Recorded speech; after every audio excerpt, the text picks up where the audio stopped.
성경 일독을 위해서 오늘 우리 함께 읽어나갈 하나님 말씀은 이사야 4장부터 7장까지의 말씀입니다.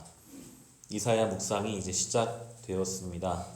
이사야라는 이름은 여호와께서 구원하신다 라는 의미의 선지자입니다. 그 이름처럼 하나님의 구원 섭리가 어떻게 이루어져 가는지를 이사야서를 통해서 우리 살펴보게 됩니다. 이사야 당시에 이스라엘 백성은 하나님께 받은 은혜와는 전혀 별개의 죄와 욕심과 인간적인 삶을 살아가고 있었습니다. 하나님은 이들을 구원하시기 위해서 먼저 그들을 완전히 꺾어버리십니다. 철저히 무너지게 하십니다. 다 무너뜨리고 나서 겸손을 회복하게 하신 다음에 그리고 구원하게 하시고 회복하게 하시는 그 내용이 바로 이사야의 주제입니다. 그래서 이사야를 우리가 묵상하다 보면 심판에 대한 말씀과 회복에 대한 말씀이 반복해서 나오게 됩니다. 마치 우리의 삶과도 비슷합니다. 시험의 때가 있다가도 다시 은혜의 때를 살게 하시고 또 넘어지고 무너진 것 같다가도 회복의 때를 살게 하시는 것, 그것이 우리를 향한 하나님의 은혜이기도 합니다. 그 과정을 통해서 우리를 채워가십니다. 우리를 만들어 가십니다. 넘어졌다가도 다시 일어나게 하시고 흔들렸다가도 중심을 잡게 하시는 그 과정 속에서 우리가 제자리에 그냥 있는 것이 아니라 조금씩 주님 원하시는 자리로 우리를 인도하시는 하나님의 방법입니다. 5장 보시면 5장 2절 말씀을 보시면 하나님께서 그 당시 이스라엘이 왜 심판받을 수밖에 없었는지 이 포도원을 비유로 말씀하십니다. 5장 2절 말씀 같이 읽어보겠습니다. 땅을 일구고 돌을 골라내고 아주 좋은 포도나무를 심었네. 그 한가운데 망대를 세우고 거기에 포도주 짜는 곳도 파놓고 좋은 포도가 맺기를 기다렸는데 열린 것이라고는 들포도뿐이었다네. 하나님께서 이스라엘을 포도원이라고 비유하시면서 좋은 포도를 심고 모든 것을 다 준비해 두셨는데 맺힌 열매는 그저 아무런 관리하지 않아도 맺히는 그런 들포도, 상품 가치가 전혀 없는 들포도가 맺혔다라고 말씀하십니다. 이스라엘을 향해서 은혜를 주셨는데 하나님께 은혜 받은 것을 전혀 알지 못할 만큼 악독한 욕심과 악한 마음이 드러나는 것이 이스라엘의 모습이었습니다. 7절에 이렇게 말씀하시죠. 같이 읽어보겠습니다. 이스라엘은 만군의 주님의 포도원이고 유다 백성은 주님께서 심으신 포도나무다. 주님께서는 그들이 선한 일 하기를 기대하셨는데 보이는 것은 살육뿐이다. 주님께서는 그들이 옳은 일 하기를 기대하셨는데 들리는 것은 그들에게 희생된 사람들의 울부짖음뿐이다. 아멘.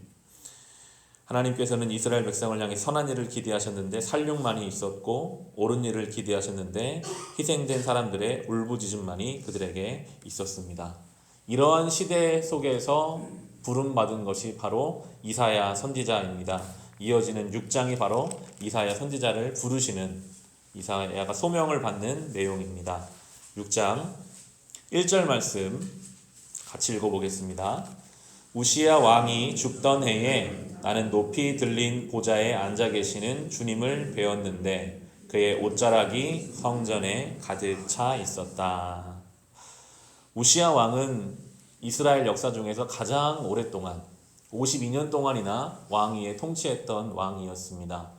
초반에는 깨어있는 왕이었고 하나님의 은혜를 주셔서 많은 것을 이루고 땅을 차지하고 경제적인 부유함을 누렸던 왕이었는데 이 우시야가 그 풍요로움 속에서 말년에는 교만하게 되고 하나님 앞에 범죄해서 하나님이 그에게 나병을 내리시게 되고 그렇게 죽게 됩니다.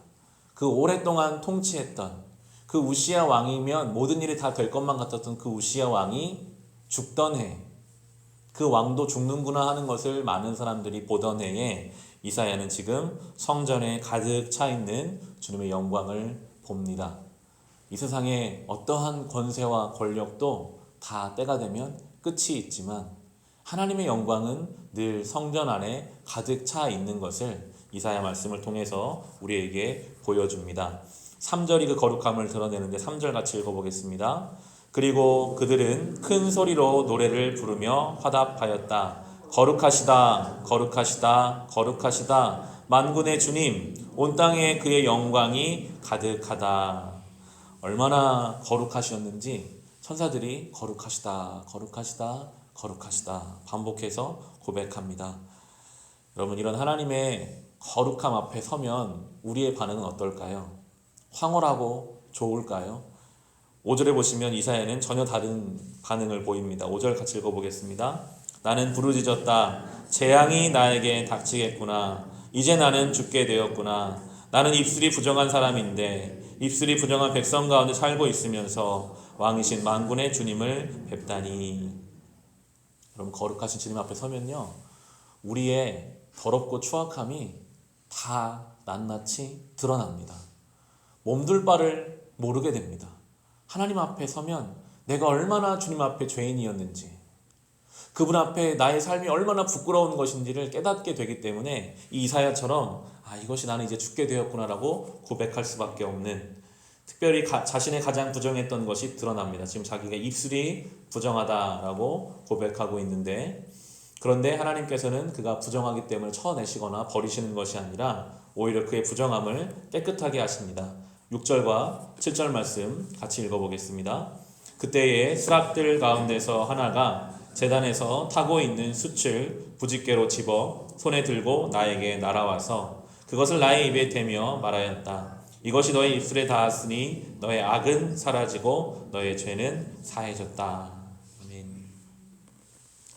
자기 스스로 가장 부정하다고 생각했던 그 입술을 핀 숯을 대심으로 이제는 깨끗하게 하시고, 더 나아가서는 이제 이사야는 그 입술을 사용해서 하나님의 말씀을 전파하는 예언자로 부름을 받습니다. 우리의 인생이 주님 앞에 부끄럽고 부정하다고 여겨진다 할지라도 오늘도 주님의 제단에서 주의 십자가의 보혈이 우리 가운데 전달될 때 우리의 그 부정함을 정결하게 하시고, 그리고 그 정결하게 하신 우리의 삶을 가지고 주님의 역사를 우리를 통해 이뤄가시는 것, 그것이 바로 주님의 놀라운 은혜입니다. 이제 이렇게 깨끗하게 된 이사야는 그때 주님의 음성을 듣게 됩니다. 8절과 9절, 10절 말씀 같이 한번 읽어보겠습니다. 그때에 나는 주님께서 말씀하시는 음성을 들었다. 내가 누구를 보낼까? 누가 우리를 대신하여 갈 것인가? 내가 아뢰었다. 제가 여기에 있습니다. 저를 보내어 주십시오. 그러자 주님께서 말씀하셨다. 너는 가서 이 백성에게 너희가 듣기는 늘 들어라. 그러나 깨닫지는 못한다. 너희가 보기는 늘 보아라. 그러나 알지는 못한다 하고 일러라. 너는 이 백성의 마음을 둔하게 하여라. 그 귀가 막히고 그 눈이 감기게 하여라. 그리하여 그들이 볼 수 없고 들을 수 없고 또 마음으로 깨달을 수 없게 하여라. 그들이 보고 듣고 깨달았다가는 내게로 돌이켜서 고침을 받게 될까 걱정이다. 본문을 묵상하면 우리도 하나님이 왜 이렇게 말씀하실까라는 의문이 듭니다. 우리도 그러한데 이사야는 어떤 마음이었을까요? 주님, 제가 가겠습니다 라고 말하는데, 그래 너는 가서 외쳐라. 그런데 아무리 네가 외쳐도 저들은 듣지 못할 것이다. 알지 못할 것이다. 그런데도 하나님은 이사야에게 그에게 가서 외치라고 하십니다. 때로 우리의 이 신앙의 길이 이와 같을 때가 있습니다. 아무리 우리가 이 길을 가도 과연 무엇이 달라질까? 새로워질까? 그런데 주님은 가라고 하십니다. 우리가 이사야를 묵상해 가겠지만 하나님께서는 이스라엘이 완전히 무너지고 망해야만 회복의 길이 시작되는 것을 이미 계획하고 계셨기 때문에 아무리 이사야가 지금은 말해도 알지 못합니다. 그러나 시간이 많이 지나서 모든 것이 멸망하고 나서야 그때 하나님 말씀하셨던 그것 생각나게 하시고 겸손하게 주님 앞에 돌아올 하나님의 구원 계획은 이루어져 가고 있습니다. 오늘도 우리의 삶 속에서 때로 우리가 이해되지 않는 하나님의 역사, 하나님은 살아계실까? 하나님은 지금 내 기도를 들으실까? 그런 의문과는 관계없이 오늘도 주님은 일하고 계십니다. 주님의 역사는 이루어져 가고 있습니다. 그 주님을 믿고 우리가 보냄받은 그 자리에서 우리의 역할을 감당하는 것, 하나님의 구원 역사를 믿고 그 길을 걸어가는 것, 그것이 성도의 삶입니다. 우리도 이사야처럼 주님, 내가 여기 있습니다. 나를 보내소서라고 주님 앞에 그렇게 부름을 받은 자로 살아갈 수 있으시기를 우리 주님의 이름으로 축원합니다.